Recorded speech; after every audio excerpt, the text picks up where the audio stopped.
All right, welcome to Pack Talk Podcast, episode 122. Today we're going to be talking about how to introduce dogs. And when we talk about introducing dogs, there's a couple most common scenarios where most people are wanting to ensure that their dogs are getting together. So the first scenario is someone already has a dog or a couple of dogs and they're bringing a new dog into their home. The second scenario is they have someone that has a dog, has a friend with dogs or family with dogs, and what they want to do is be able to hang out together with their dogs. So those are probably the two most common scenarios that people are dealing with when they want to make sure that dogs are introduced and make sure that they get along properly. And I will say there's probably a bunch of people out there that have had no problems just putting two dogs together. They just bring two dogs into the same yard. They bring two dogs into the same house, the same car, whatever. They don't have any problems. There's also a lot of people out there who've had serious problems putting two dogs together. They get two dogs, whether it's their friend's dog or family's dog. They bring a second dog into their home, and all of a sudden there's a problem. Dogs are fighting. Dogs are reacting at each other. They're causing behavioral issues among each other. So, ideally what we do is whether we have anticipated problems with dogs or not, the best thing we should do is take them through the steps of proper introduction. Whether or not we think there's going to be a problem, we just take them through the proper introductory steps, make sure we have a smooth transition. And what that does is if you have dogs that don't have any problems, you'll just progress through those steps rather quickly. Or if you have a dog that might have problems or you see potential problems with the dog when you first start introducing them, you take more time with your steps, as we'll talk about, okay? So before we kind of get into the steps of how you will start to introduce dogs, let's first talk about and understand how dogs operate in general. So we know that dogs are pack animals. We know that they operate with a pack hierarchy. What that means is that there is a rank order. Some dogs are higher in the rank order than others. Some dogs are more dominant. Other dogs are more submissive. And being dominant or submissive in the dog world doesn't make a dog a good dog or a bad dog. It just tells us how that individual dog operates and what types of behavior they might perform or display. So typically, a dominant dog, they stand upright. They have an upright tail. They have upright ears. Overall, they have a more confident demeanor. When you look at that dog, you can just see, okay, this dog seems confident. You got that tail up, head up, ears up, these types of things. A dominant dog might attempt to take control of different situations. They might be more likely to correct another dog or correct a person. They might not like being challenged. These are just some of the big hitters with dominant dogs, and it's going to depend with each dog. You might have a dog that's very dominant that tends to do these things very quickly. You might have a dominant dog that's just less likely to do these specific behaviors. So if a dog's dominant, it doesn't mean it's going to do all these things. The level of dominance and the personality of the dog is what's going to indicate what this dog may or may not do, right? A submissive dog, typically their tail is going to be a little bit more lower, so it might not be tucked between their legs, but it might be lowered, it might be neutral, all right? They might have lowered ears. They're more likely to be passive. So if you're looking at dogs and you see a dog, tail's more lowered, ears are lowered, maybe it seems like it's chilling out, maybe it seems to be more passive, this is typically going to be your submissive dog. They might easily allow other dogs to control them. They might be more prone to rolling on their back. So if you see two dogs hanging out and you see one rolling on its back, that's more of a submissive dog. A submissive dog is going to be less likely to correct another dog or another person, but you can't rule it out. It's just less likely. Also, if you have a very submissive dog, this type of dog might pee when it's being greeted. You might have, a submissive dog that they feel cornered. All right, so this is where it gets kind of tricky for a lot of people. If you have a very submissive dog and that dog feels cornered, you might not think they're cornered. You might not think that you are cornering them, but they may feel stuck in a corner. This kind of dog, you don't really know exactly what they're going to do, because what happens when you corner them, you're going to trigger the fight or flight mechanism. And if they're feeling cornered, they can't really fight anymore. They can't move away anymore. Again, they might not literally be cornered, but they feel cornered. And so this is when you see a submissive dog lash out at another dog or a person, and their goal here is to keep them safe from the onset of the other dog or person, at least from their perspective. Okay, so that could be a possibility. So I bring all this up because when you are introducing two dogs together, the dominant and submissive relationship plays out, and it can happen very quickly or very slowly as the dogs get to know each other. For example, if you have two dominant dogs, neither one might submit to each other. So this is a common reason why serious dog fights break out, which result in serious damage. You've got two dogs both trying to dominate each other.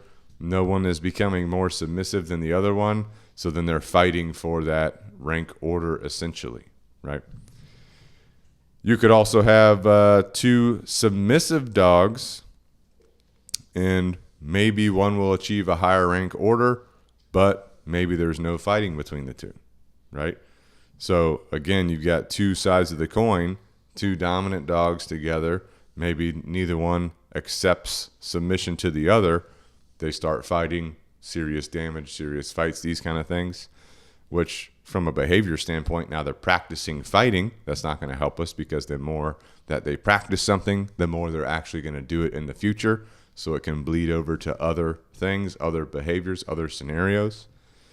You could also have two submissive dogs, no fighting, no problems, whatever, right? So two sides of the coin. You could also have two submissive dogs that end up fighting because maybe they feel cornered by each other, or they don't know how to interact because they're both being too submissive.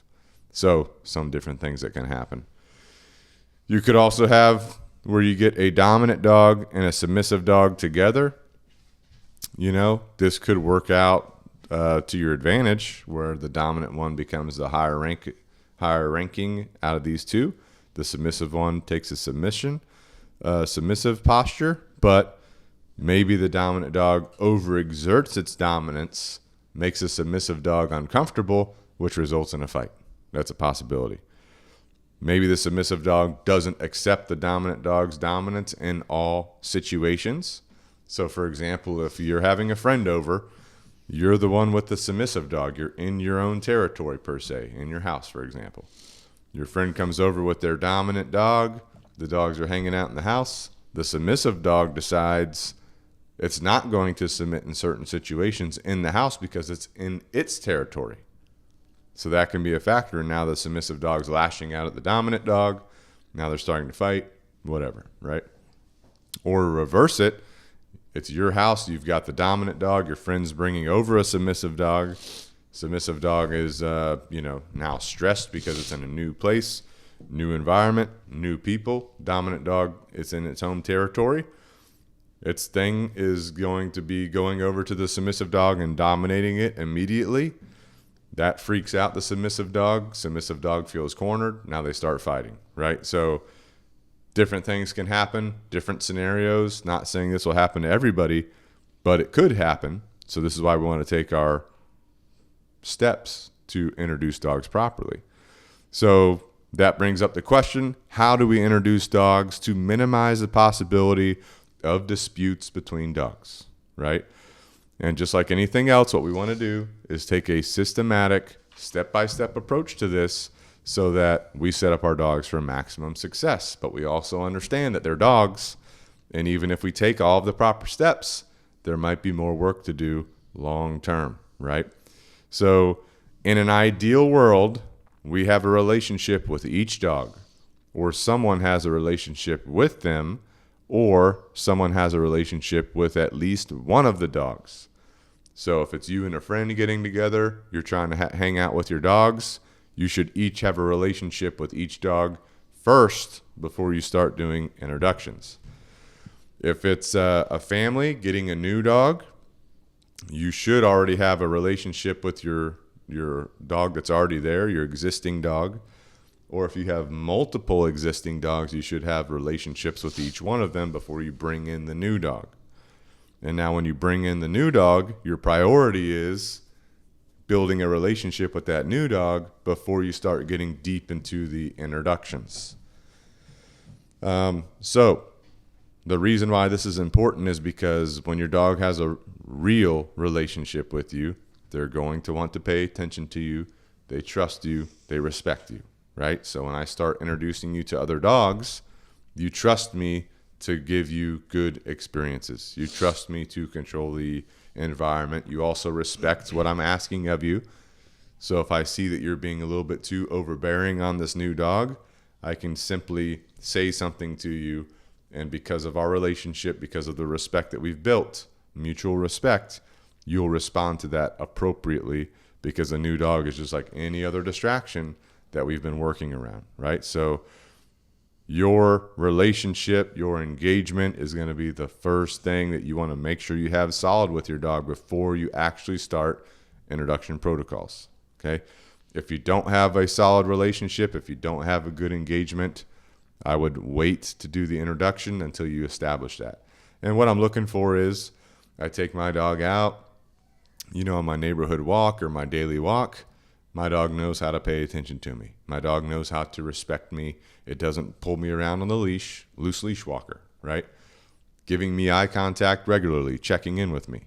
If I ask it to do something, it's going to respond to that the majority of the time. Again, it's a living, breathing being, so I'm not expecting perfection here, but a majority of the time, you're adhering to what I ask of you, right? So that's kind of your bare bones basics. Once we're ready to actually introduce dogs, the preferred method of introduction is going to be through walking, okay? So the walk, that's going to be our way to bond with each other, us, the dog, the new dogs. We can start smelling each other. We can start seeing each other. We can start making observations on each other. So what I recommend is starting off with one person per dog, all right? So again, if it's you and a friend, you've each got your dog, so we're good to go, right? If it's your family bringing in a new dog, if you have multiple members of the family, one person has the existing dog, one person has the new dog per se, all right? If it's you, one person, you're bringing in a new dog, you have your existing dog and you have your new dog, this is where it gets more challenging. So you might have to play around with this a little bit. I can talk more in detail on that in a minute. You can also use a friend or family to assist you in this initial introduction process, all right? But let's just say we've got two handlers, each with the dog. The goal here is for the dogs to be able to see each other, smell each other, hear each other, make observations on each other, and the handlers can observe the dogs, right? We don't want any physical contact. So the handlers and the dogs have to have enough distance between each other where the dogs cannot make physical contact, but we're able to use all other senses. All right, that's the goal. So what we do, start walking. Keep enough distance between yourself so that the dogs cannot make physical contact and that they can make all these observations. And while you're walking, both handlers are making observations on the dogs and how they're responding to the new stimuli of the other dog, okay? If you see a red flag from one or both dogs, you take note of that, you keep moving, all right? So, for example, you see a dog hyper-focusing on the other dog. That could be a red flag. You see a dog get overly excited about the sight of the other dog. That could be a red flag, right? You see a dog, one of the dog's hair hackles standing up, piloerection. That could be a red flag, right? You see a dog tail automatically get super tucked between their legs, extreme fear. That could be a red flag. So it's going to depend on you and your dog, but you're basically looking on these abnormal behaviors, abnormal signals from your dog that, hey, something feels off. So you see these red flags, you keep moving, you take note of it. You're like, okay, So-and-so is feeling a little bit weird about the presence of this other dog. So-and-so doesn't really like the presence of the other dog, right? These kind of things. So what you do, you take note of it, you keep moving, all right?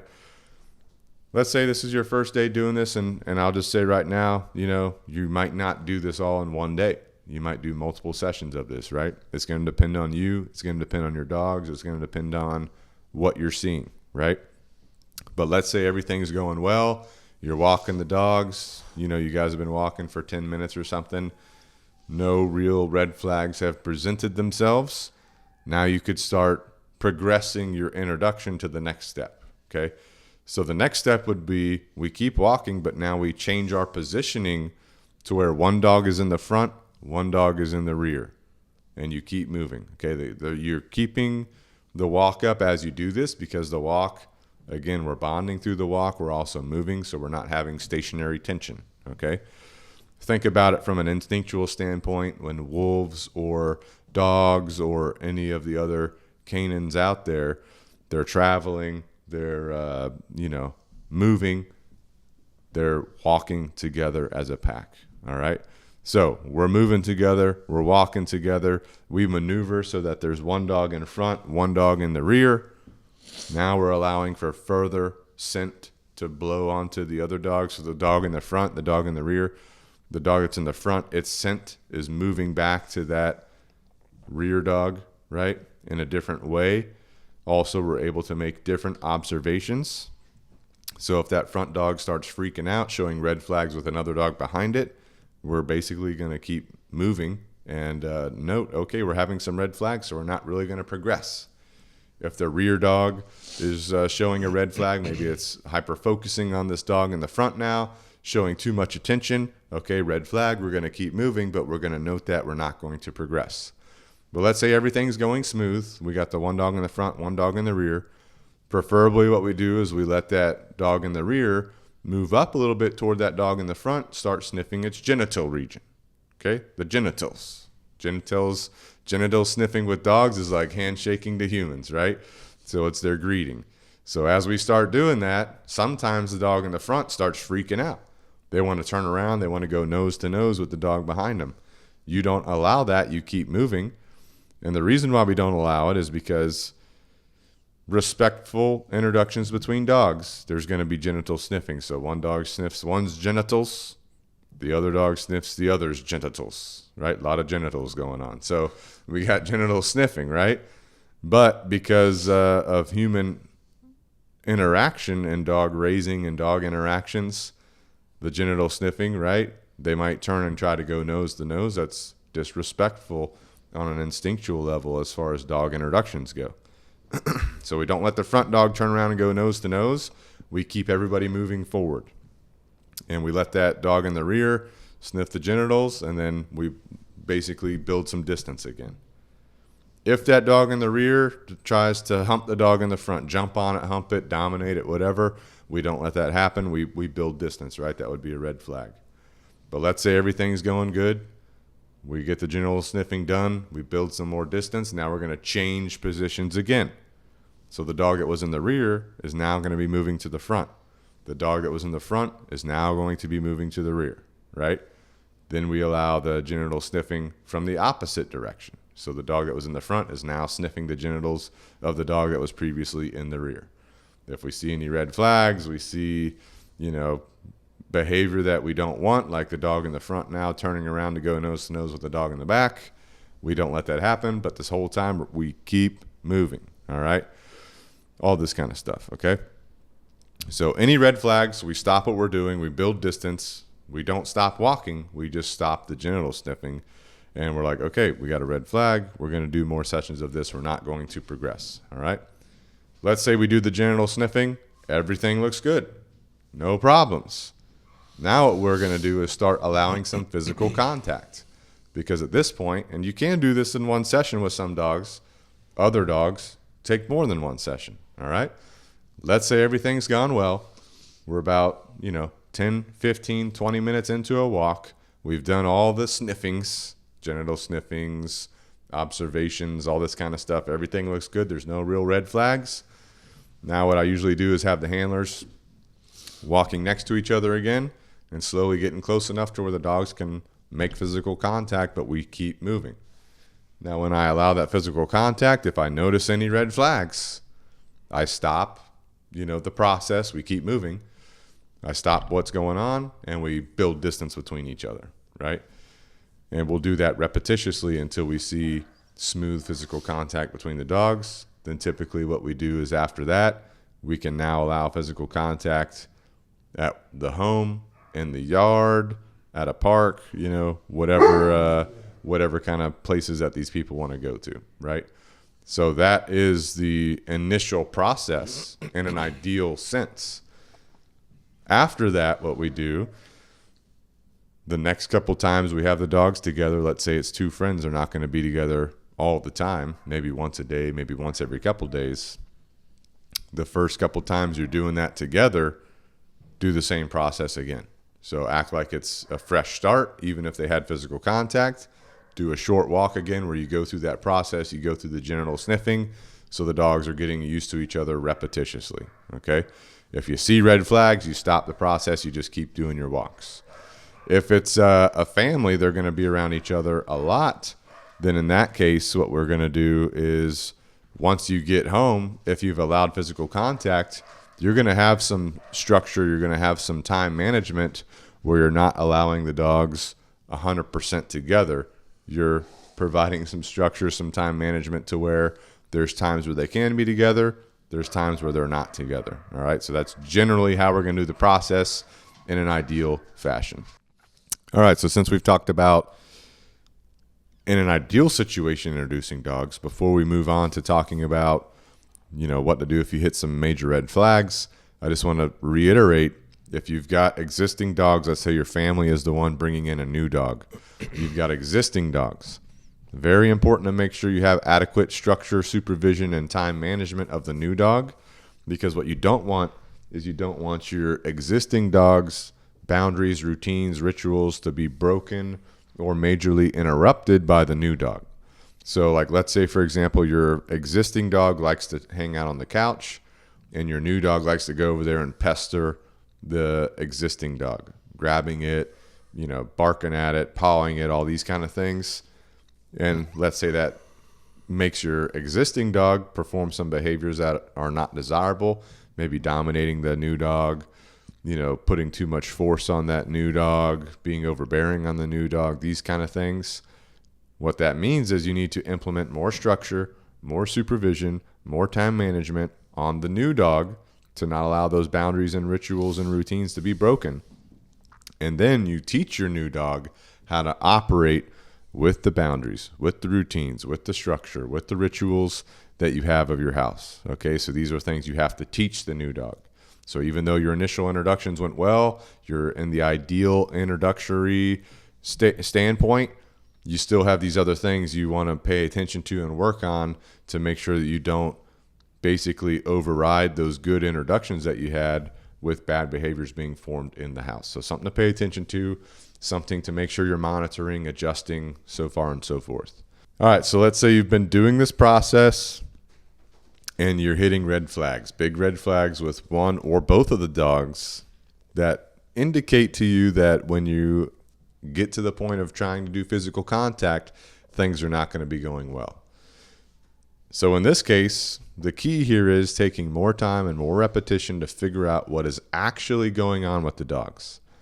Sometimes it's something as simple as you just need more repetitions of the walking, not doing genital sniffing, just walking. All right. So I've had this happen before with people that I'm working with, and I just usually have both people with both dogs do the walks where they're able to see each other, smell each other, observe each other, but not make physical contact. We don't do the genital sniffing. We just do lots of walks like that.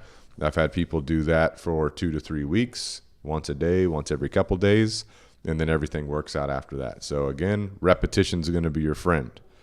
If you're having some major red flags, you can't really progress even with your walks.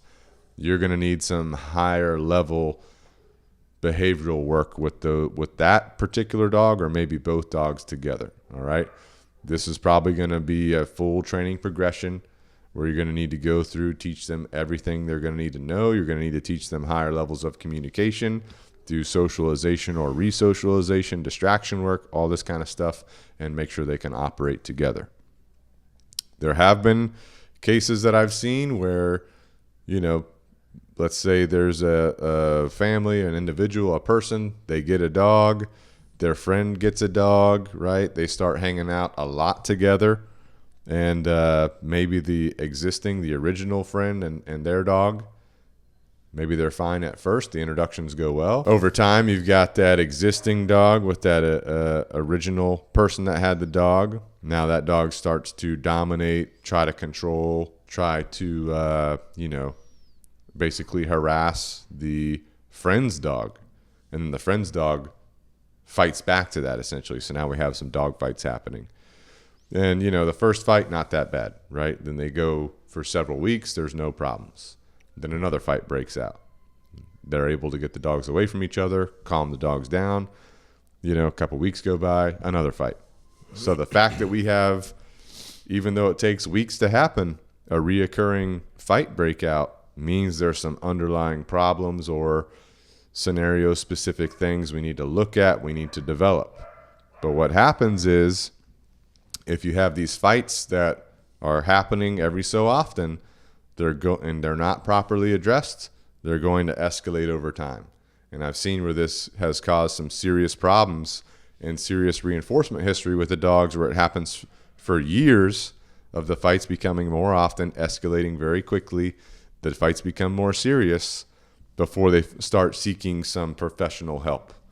And now what happens is you have years of reinforcement before you're doing professional development with the dogs, which can make that a little bit more challenging, more time consuming. Obviously, anytime you're bringing in professional help with this kind of thing, there's a financial standpoint you got to look at, so it becomes more expensive. So the key here is, do your introductions properly, make sure you're setting up everything properly. If there's any red flags, any problems, don't just think that it's going to go away. Problems do not get better with time. It's like your car. Your car starts making a weird noise. Oh, it'll get better, Or you have a hard time starting up your car. It'll get better. No, it doesn't get better. You have to address it in order for it to get better over time. It's the same thing with your dog. If there's a problem, even a little thing, go ahead and do a consultation with a professional trainer, because problems don't get better with time. So you got to make sure you're addressing it. Prevention is way easier than trying to fix things later, right? So as soon as you identify a potential issue, a potential problem, bring in some professional insight to let you know what's going on, what steps you need to take. Sometimes you can resolve it yourself. Sometimes you need that expertise advice, right? But take your time with this process when you're introducing dogs. Watch for clear signals from your dog that both dogs are going to be okay. If you're proceeding to the physical contact point, if something seems off, a dog seems off, something changes, always take a step back, go to the basic walks where you and the other person with your dogs are able to make observations, smell each other, see each other, observe each other, all these kind of things. Work your way back up to physical contact slowly. Never rush the process, because that's where you get in trouble typically with these types of situations. So are there anything from your perspective with dog introductions that you see here, people are asking you about, people are messaging us about, that I'm missing here? No, I think you covered a lot of it, mostly pertaining to like fights breaking out and stuff like that. Yeah, you covered a lot of good information. I just from my personal experience, I never had any dog fights or anything when I brought my puppy home to my 3-year dog at the time or something like that. And I think they didn't have a lot of interacting time together. My puppy wanted to interact with my adult dog a lot. Mm-hmm. And my adult dog, I would give them opportunities. Mm-hmm. My adult dog just seemed weirded out. Mm-hmm. with another dog being around, so I kept their kennels next to each other, so for exposure, they would eat their meals next to each other in their kennels. That seemed to play, I would assume it played an effect long term, because eventually when I got my puppy trained, I was able to incorporate the training together with them Right. Eventually and get them on walks together and stuff like that. But yeah, at first, they got to kind of, I'm doing separate walks, as far as bringing a new dog home. I'm walking twice as much because I'm walking my puppy separate than I am my adult dog. So I guess it just depends on what your timeline is or how quickly you want to get them working together or just being around each other together. Definitely something I wouldn't force, but yeah. Typically what I recommend for a family that has an existing dog and a new dog, introduction goes well. They're bringing in that structure, supervision, time management into the house. I typically don't recommend that they walk the dogs together with one person until both dogs are very comfortable with each other, physical contact's going well, both dogs know how to walk on a loose leash by themselves, both dogs have good relationship by themselves. Then you could start walking them together as long as they're both respecting you while they're walking.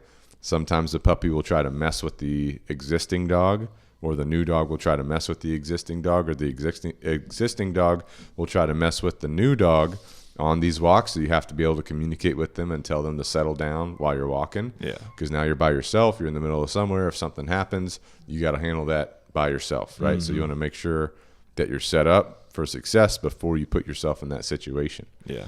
But other things for people, bringing two dogs into the same household once the physical contact's going well, kennels next to each other, like you said, where they're sleeping next to each other, resting next to each other, eating, drinking next to each other in their own respective places. Yeah.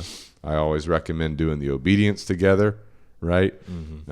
Because all this is just going to further bond the dogs and make sure they know how to play together, work together, respect each other, be neutral with each other, and not go overboard, right?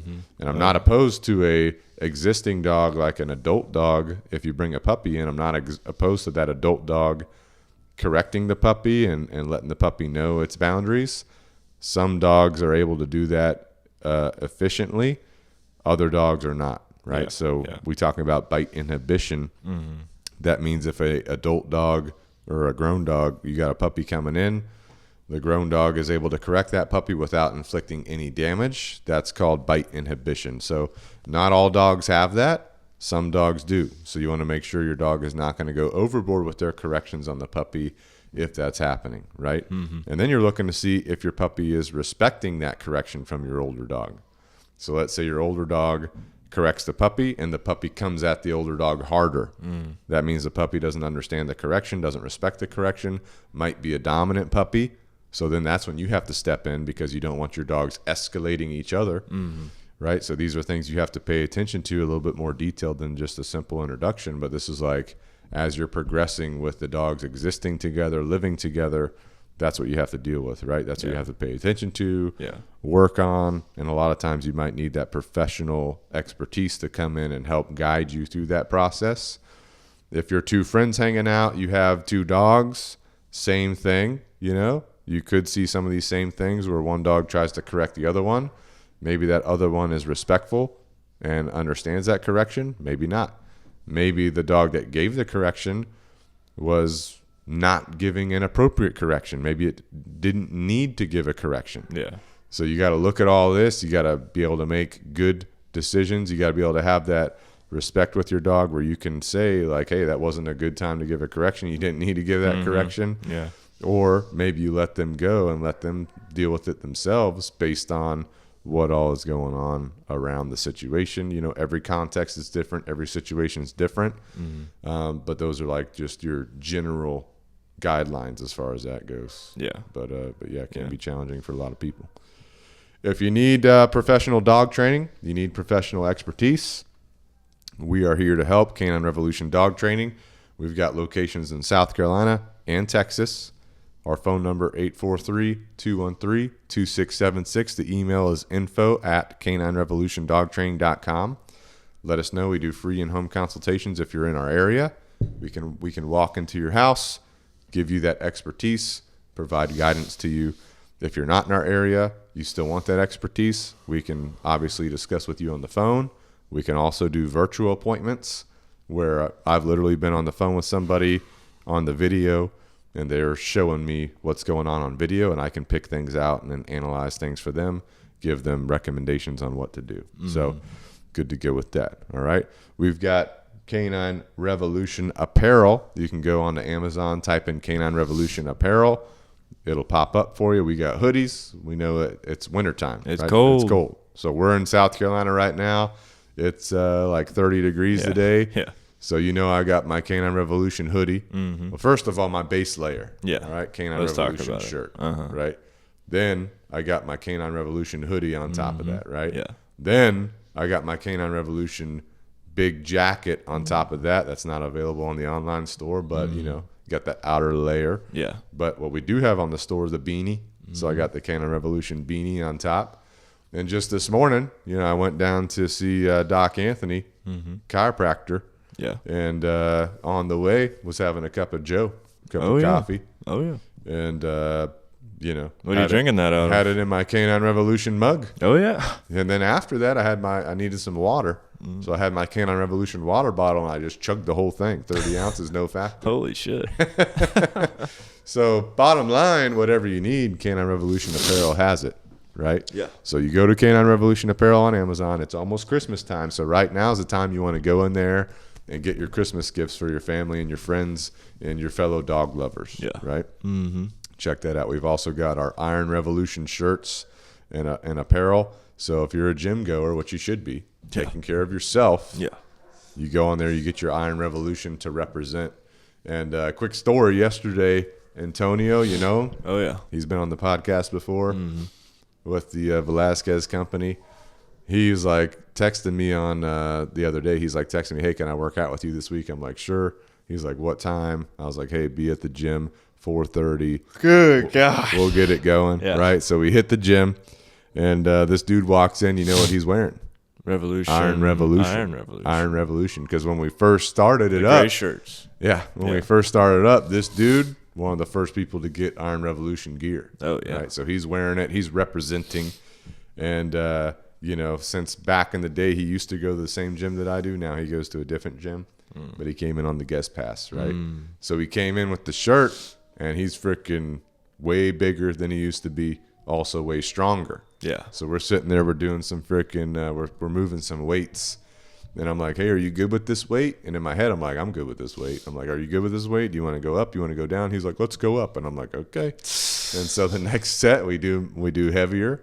And the same thing. I'm like, are we good here? You want to go up? You want to go down? Let's go up. I'm like, okay. Oh man, he's out strengthening. So the whole workout, he's pushing me to heavier weight. I'm like, good God, dude. Good God. It's literally the shirt. Yeah, the shirt. When you put it on, it literally channels your muscles to just activate to a whole nother level. Your central nervous system, your muscular conditioning. That's scientifically proven. Exactly. That the shirt enhances the fibers from the shirt. The Iron Revolution shirt enhances that. Yeah. Right? So good to go.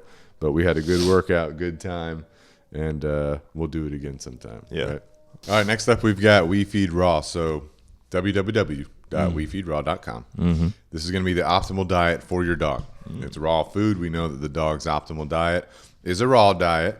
So if you go to wefeedraw.com, use the discount code Canine Revolution, all caps spelt out. That gives you 25% off your meal plan. And what this does is give your dog optimal shits.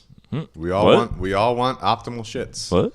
So if you're a human, you need to be on the optimal diet for a human, which we know is the vertical diet. I'm not biased or anything, but no bias. If you want optimal shits, that's what you'll do. And if you have good shits, that means your body is performing optimally, right? That means it's processing nutrients, absorbing nutrients, getting rid of the waste that needs to get rid of.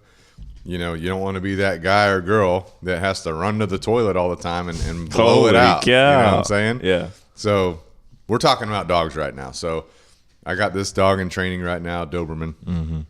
The guy calls me. He's like, hey, just so you know, I'm having, poop issues with my dog. Soft poop, liquid poop, never solid. Ugh. So I talked to him about what he's tried, what's been going on, this and that.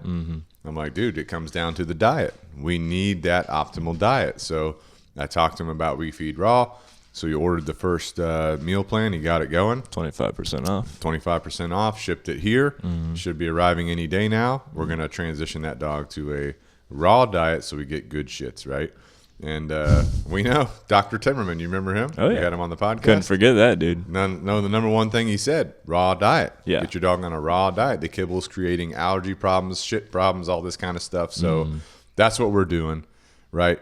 That's why we're with Refeed Raw. So get your dog on the optimal diet, get him on the good to go diet, and you'll see dramatic improvement in your dog, right? Next up, we've got Canine Super Supplements, letter K, number 9, supersupplements.com. They've got the best supplements for your dog, period. No question. Gainer, multivitamin, joint support, puppy formula. So we've got several dogs in training right now. Came in, suboptimal weight. Their owners are struggling to put weight on them. What are they doing? They're feeding them kibble, first of all. Yeah. They're also trying to increase the amount of kibble they're feeding, which doesn't help because the kibble is just not optimal, so it can't absorb the proper nutrients. Bad poop. Bad poop's happening for sure. So we recommend, hey, let us get him on the weight gainer. They're okay with that, right? So what we do, we start adding weight gainer. Boom, we see great results immediately.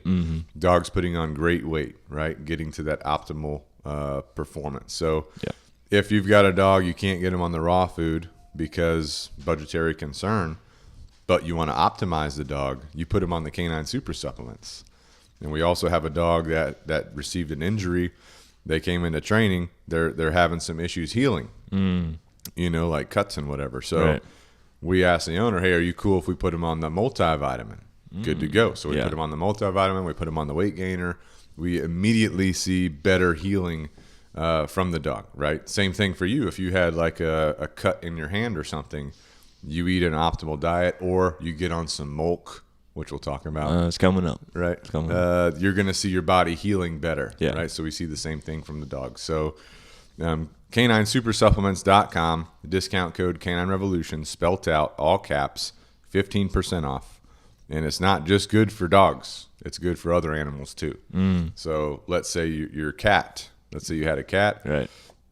Let's say they accidentally, don't know how, they accidentally got into the weight Well, gainer. we know cats can get shit open. They can open bags and true. shit. They're sneaky. Well, if they got into it, they'd be jacked cats. Yeah. They'd be jacked. Well, my cat likes the joint support Oh, yeah. because it smells good. Smells good. He goes straight over to the bag. Oh, Starts sniffing it. He wants some. Well, he knows it's good for him, too. Oh, yeah. Because he's getting older. He's definitely had some. He's getting older. He's like, I want to be optimal. So he gets in that bag. He starts eating the joint support. Yeah. I mean, the joint support's good. Now, for humans, we've got the JockoFuel. So you go to JockoFuel.com, discount code Canine Revolution, spelt out, all caps, no spaces, 10% off. So if you want to optimize yourself, you go on to JockoFuel, you get that milk, which is that protein powder. Oh, yeah. So if you need to heal better, let's say you had a hard workout like me and Antonio had, we're on that milk, right? You get that creatine, you're optimizing your body, your cognition, all the above. You get those greens, you get those micronutrients delivered to you instantaneously, optimally, right? And if you want to get juiced up, you get on that testosterone optimizer. get on the pre-workout. Pre-workout, too. I ran a You get juiced 5K up for your pre-workout. last week.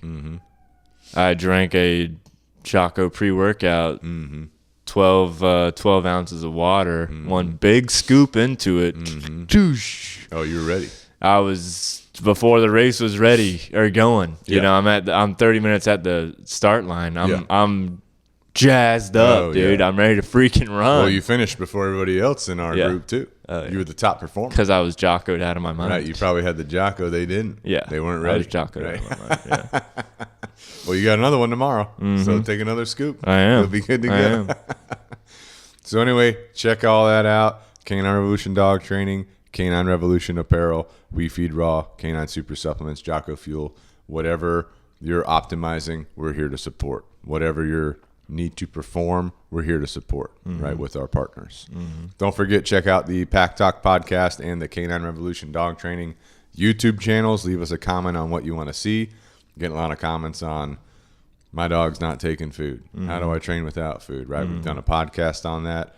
Maybe we need to do a YouTube video on it because we just did the leash walking YouTube video. Oh, yeah. Right, showing how to walk on a leash, all that. Oh, yeah. People are like, my dog won't do this. My dog won't do that with food. Trying to explain it to them, giving them the the podcast on what to do if your dog won't take food. You don't have to have food. Yeah. But it's optimal for training at first. Yeah. Then you have to be able to take it away later. So anyway, check out the YouTube channels. And shout out to everyone that's on the Pack Talk YouTube channel, because we're getting some more views on there. Oh, yeah, it's growing. People are coming, so shout out to all the YouTubers. Shout out to the Pack Talk podcast listeners. Oh, yeah. Shout out to the listeners. Yeah. Shout out to you listening. Shout out to you. Or Hey, watching. we got our Spotify Wraps for the we did? podcast. Oh, yeah? Hey, shout out to everybody out there, all our Shout out. supporters, our listeners. Uh-huh. We appreciate you guys. We do appreciate you guys. That's why we do this. Oh, yeah. For you, to provide what you want. So that means you got to tell us what you want. Yeah. So go to our Pack Talk podcast YouTube, put in the comments, what do you want in future episodes? What do you want to see? What's helping you? What do you need more clarification on? That's why we do this, to support you. And we appreciate your support by watching, listening, supporting the podcast. So thank you guys. We appreciate you. We'll see y'all later. And until next time, this is Pack Talk Podcast. Out.